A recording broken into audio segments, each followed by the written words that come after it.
Ladies and gentlemen, I saw Barbussy for all of its glory last night, okay? Which was, in some respects, a mistake because I went and saw it with Ludwig, which was a fucking awful idea because I get to the goddamn cinema. First, I went and played some basketball, made my way over to parts of Los Angeles that I don't normally go to, okay? And I get there on time. Ludwig's like, oh, I'm going to be a little late. Whatever. It's fine. Okay. It's cool. I'm like about to feed the meter and he goes, yeah, actually don't do that. I was like, what? Why? He goes, yeah, so I lied to you. I said I got tickets. Like I acquired tickets for all of us. And I actually didn't do that. I did not acquire tickets for all of us. I just thought that like they would be available. And I was like, dude, have you looked, like, have you Googled Barbie tickets? Like they're fucking sold out. He's like, yeah, I didn't really realize that it would be sold out on a Wednesday night. I was like, yeah, of course it's sold out on a fucking Wednesday night. It's selling out for weeks. So then I had to take matters into my own goddamn hands and go all the way to fucking Glendale. Okay. Like I literally had to buy the tickets myself. And then we made our way over to motherfucking Glendale, okay? It was just so goddamn far. Far from where we were, extra far from my fucking house. Like, so yeah, we made it barely in time, okay? Did the movie make you hate men like it was supposed to? Yeah, I got some... I haven't even gathered my thoughts on it yet. I haven't even gathered my thoughts on the issue yet, on the movie in general. But I'm going to do that haphazardly right now because guess what? Sometimes you're supposed to actually bring a fucking notepad to the movie theater like a goddamn nerd and take notes if you want to watch it and then also make like cohesive arguments about how you feel about the movie in general. Of course, I didn't do that because I was there to enjoy the movie, okay? I was there to simply enjoy the movie itself because I'm a normal human being. I will tell you a couple things, okay? I'll tell you a couple things right off the bat. Okay, it's a bit more underwhelming than I thought it was going to be, partially because it was an emotional roller coaster at times, but in a way where like the goofy parts were really elevated and the sad parts were really elevated as well. Okay, I'll tell it to you like that, where it was definitely a really good movie. It was definitely a really good movie. Movies are back. What I mean by movies are back, however, is that movies already are, like, movies are back don't have anything to really do with whether the quality of the movie is up to par. It's more so about cinema being back. It's more so about the cultural phenomena, the experience, the way that, like, one piece of film could tap into the collective consciousness through billions of dollars of marketing efforts. Barbie and Oppenheimer, the double feature promotion, has achieved that. Like seeing movie theaters completely packed to the fucking brim, going there, watching it in the movie theater, all of that stuff was great. That was great. That was a great experience overall. I mean, guys, I dressed up. I wore pink. You know what I mean? It was pretty awesome. So, yeah, I'm no longer rectangular. I'm actually Ken. I'm just Ken. That song lives in my mind. It occupies so much real estate in my mind. A couple thoughts. Right off the bat, casting-wise, Ryan Gosling is such a phenomenal actor. He is so goddamn good as Ken. He's so good. He is a cut above all the other Kens. Simu Liu was pretty good, too, but, like, you can tell, like, he is so good at the role that he was supposed to play. However, he did come across a little old, and it made me feel old because, like, I grew up with Ryan Gosling being, like, on the silver screen, you know what I mean, in Tinseltown. So, like, it partially made me feel old seeing, like, I just felt like he looked old, even though he was brilliant as Ken, I will admit. So, he basically outacted the role. Ryan Gosling, Ken, was the same role as in Driver. That's funny. Your Barbie movie, Ben Shapiro take, got 97% up dudes on Toilet Paper USA. I saw Barbie last night. I don't even know what Ben Shapiro could be mad about other than the fact that he failed as a screenwriter and never everything offends him. Yeah.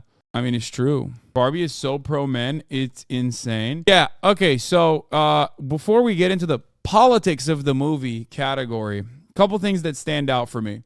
Like I said, the goofy, silly, funny parts were so goofy and silly and funny, but then I wasn't really expecting to be like on an emotional roller coaster where the sad parts were so elevated and so sad. I felt like I got whiplash by the end of the movie where I was just like, holy shit. Like there were so many moments where it was just like, it made me so sad. The relationship between the mom and daughter, the older lady that made the Barbie or whatever the fuck, right? Like all of those moments were very, very sad. For the most part, this is going to be a spoiler-free review, so shut the fuck up. I will tell you where there is like an actual spoiler, okay? I will tell you where there's an actual spoiler. The moment that actually made me literally almost tear up was the park bench. The park bench moment was a unique one. That's not a spoiler in and of itself. Shut the fuck up. The park bench moment, like actually, I almost cried. I was very close to crying. I got I got really in my fifis, okay? But because I'm a man, I held myself back. I held my tears back. I didn't cry. Okay. Anyway, not that there's anything wrong with that, but it was a beautiful moment. So, but it's like odd. It's unexpected. I'll just tell you like that. I'll just tell it to you as it is. It was unexpected. The politics of the show, the movie is ham-fisted. Obviously, from my perspective. Overall, there's like really a lot of signifiers to neoliberalism and how bad that is, which is really interesting. Like you would not really expect that in a movie, right? Guess what? No, we have officially commodified like left-wing critiques of capitalism. It's done. It's over. It's happening. You're going to see a lot more of that in the movies. I think a lot of people are going to give you surface level critiques of neoliberal capitalism. There are a lot of ham-fisted moments like that. Yes, we have officially full-blown commodified anti-capitalism. It's happening. It's always slated to happen, but it's definitely more aggressive in this movie than others that I've seen. Now here's the situation. I don't know why I, in a weird way, expected this to be just like a fun-loving movie that wasn't simply going to be a marketing movie, an entire movie dedicated to a Mattel doll, but of course it was. And the final act basically is a full-blown like swapping of the narrative. There's light jabs and subtle jabs at feminist capitalism. The notion that the entire chain of command at the Barbie company is all men. You have all of that. First act opens up. I'll tell you, there might be some slight spoilers here. First act opens up. Spoiler alert, you've been warned. First act opens up with the Barbie universe being this like very obvious counter to how the real universe exists, right? It's almost a matriarchy. Everyone's a woman. Everyone in positions of power is a woman. Everything's great. You have the Supreme Court, all women, president, all women, all this stuff. It's crazy. It's great, yada, yada, yada. So then there's like an existential crisis that Barbie goes through, and then she goes to like the weird Barbie. She realizes that the existential angst is being caused by whoever's playing with her in the real world actually feeling horrible. So Barbie goes on her own journey. Now, that's basically the short and sweet of it. It's a pretty basic subplot of just the dynamics of gender in some ways and how it bears itself out in the real world and how those dynamics are commodified by a company like Mattel. First act is basic. Second act, you move into the real world where Barbie, the typical Barbie, gets hit with cold hard facts about the patriarchy. Some of my favorite aspects of the movie were Ryan Gosling's character, Ken, learning about patriarchy and loving it as a juxtaposition to what his existence and the angst he felt being just a side character in the Barbie universe. I love that. It was actually some of the funniest beats in the entire movie. Ludwig and I both agreed that weirdly enough, the women had to carry the plot, the women had to carry everything in the movie, but like the men had the best lines. Like the funniest fucking moments were all men being stupid. It was great. It was actually really, really, really funny. I definitely think it was very well written. The humorous quips related to men and the stupidity of patriarchy and like learning all of that. But ultimately, there's a couple things don't make a lot of sense when you think about it. The juxtaposition between Act 1 and Act 2, Barbie world versus the real world where patriarchy dominates, is supposed to basically show us and Mattel's commodification of matriarchy as a mechanism to like I guess solve the problem of patriarchy, and then that revelation that it is not happening obviously through the selling of a toy such as Barbie is completely overridden by the final act of the movie, where you really remember that this is kind of a rudderless ship that isn't necessarily going anywhere, and it's basically a 2-hour-long ad for Mattel and Barbie in general, because it's basically bringing you back in on the final act to say, hey, this is a labor of love. Barbie was created to actually show women like they can be ordinary, they can be beautiful, but they can also do things that are not supposed to be ordinary and whatnot. And I hated the ending. I will just say it like that. I did not like the ending at all. I thought that the ending I didn't know how you could end it regardless, but I didn't even realize how you could potentially end it. I'm glad that it ended on a funny beat and they didn't leave it like The Sopranos ending, because I literally thought when the screen was going white on the final moment, I thought, oh my God, this is going to be like The Sopranos. It's crazy. But ultimately, Hasan didn't get the ending. No, the ending sequence before the final joke, the final beat, the ending sequence is quite literally showing you company culture and how Barbie was created out of a labor of love from a very real person with very real experiences who also may have gone to prison for tax evasion. So like it just like was so shoved in my fucking face that it made it kind of ruined the messages that were relatively ham-fisted in the first act, the second act, about like the whole like world is dominated by patriarchy and it's harmful to women and its impacts on women are very real and very noticeable. I think it does a really good job of explaining that. I would say that the final act kind of ruined it because, like I said, it was a relatively frustrating to experience that like very obvious sequence of like this is the creator and here are the reasons. Like I even named you after my daughter Barbara, which I thought was pretty funny. That this lady is so old she named her daughter Barbara. Anyway, your analysis ignores the whole can you go back to knowing reality is a lie aspect. Yeah, she wanted to experience the real world as Barbie, or stereotypical Barbie wanted to be a real woman. Okay, I got that. What does that actually say about us? What does that actually say about Barbie? What does that actually say about the movie? It doesn't really quite make sense in that whole situation. Like I don't think it's a great way to wrap up the story. I don't think it's a powerful ending. That's all I'm saying. And in many respects, how the fuck do you make a really solid, endlessly watchable and adult movie for a little girl's toy? You know what I mean? What did you think about the daughter calling Barbie fascist? Yeah, I mean, like I said, it was ham-fisted. Do you agree that the movie definitely isn't really for kids? I mean, I think the movie is for kids. Why wouldn't it be for kids? There's like no sexual undertones, very little sexual innuendo whatsoever. It's just mostly great as far as like showing everyone that's watching what patriarchy's negative aspects have been in the lives of individual women. It's a hyper individualistic, very I would say relatively critical of capitalist, but still capitalist analysis on the dynamic of gender.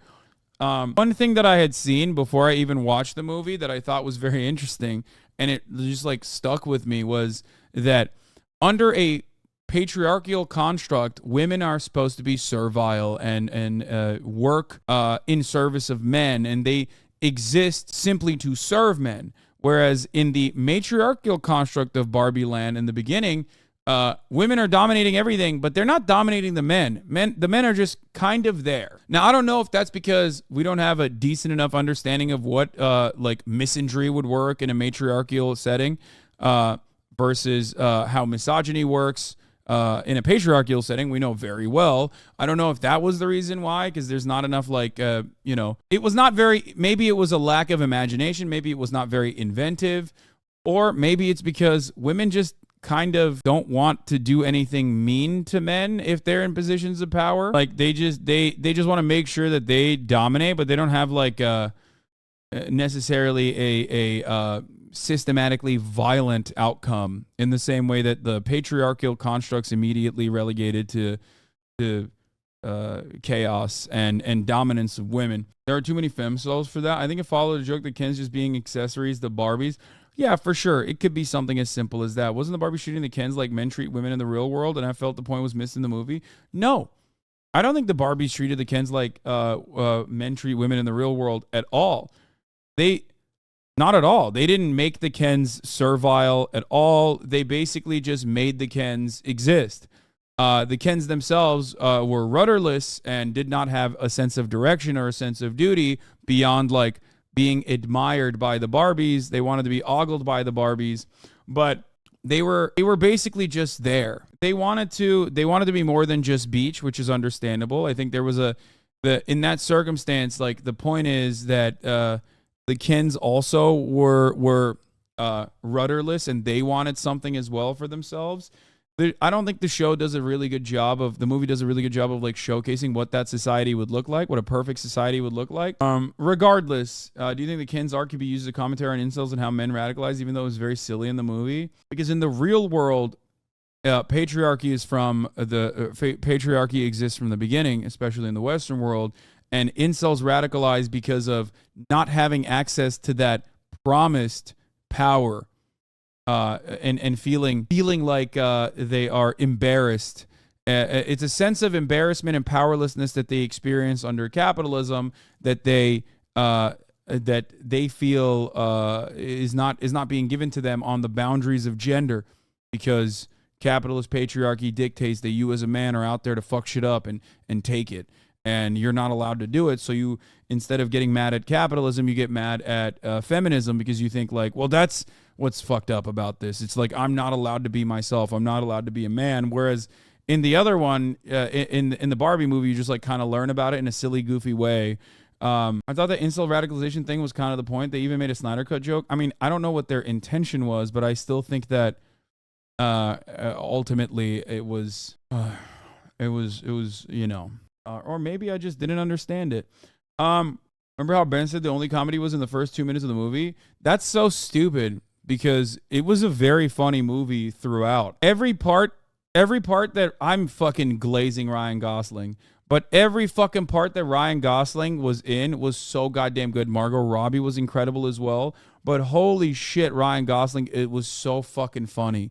He was so funny. Ryan Gosling's introduction to patriarchy and starting to recognize that, in my opinion, was even funnier than Margot Robbie coming to recognize that patriarchy is actually really damaging. There are a lot of moments, there's a lot of beats where they're oh, there's a construction yard, let's go over there to get some feminine energy, and then they're come on, sugar tits.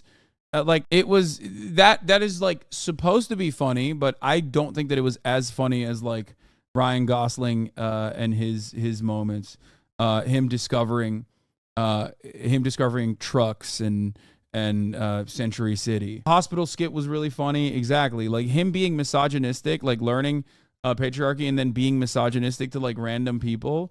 I loved that. I thought that was really good. Horses, of course. How could I forget? The Miss Universe Supreme Court joke was really, really, that was good too. I have all the genitals. Yeah, exactly. No, there's a lot of good moments. There was a lot of funny moments. There's a lot of funny moments. God, Ryan Gosling's such a good actor, and Margot Robbie was great too. Overall, is this movie a gender essentialist movie? I mean, you can certainly get a takeaway such as that one, but I don't think that's what it is. I think the movie is about how everybody needs a purpose in life, including the Kens. Just like everybody needs a purpose in life, the Kens need a purpose in life, the Barbies need a purpose in life, and that's the goal. It's not good when the women are dominating because the Kens are upset without even realizing that why they're upset, but they're still upset, and the Barbies are upset when the Kens are dominating because the Kens have relegated them into a servile breed and service mode of existence. That was it. There are too dumb to be upset. I mean, it's just like ultimately there's a trans Barbie and nobody would even notice if the right wingers didn't make us think about it. I think the trans Barbie inclusion was really good. Like the different kinds of Barbies were funny and good overall. I was a fan of all of that. Would you agree that this movie falls under the quote, capital has the ability to subsume all critiques into itself, even those who would critique capital end up reinforcing it instead? There is no better representation of that quote than them making like subtle jabs at capitalism and like how this is technically a fucking toy movie, while simultaneously the main purpose of this movie is to sell toys. So yes, that is precisely what is going on here. Yeah, there's a trans Barbie. She is stereotypically a DJ. So that's it.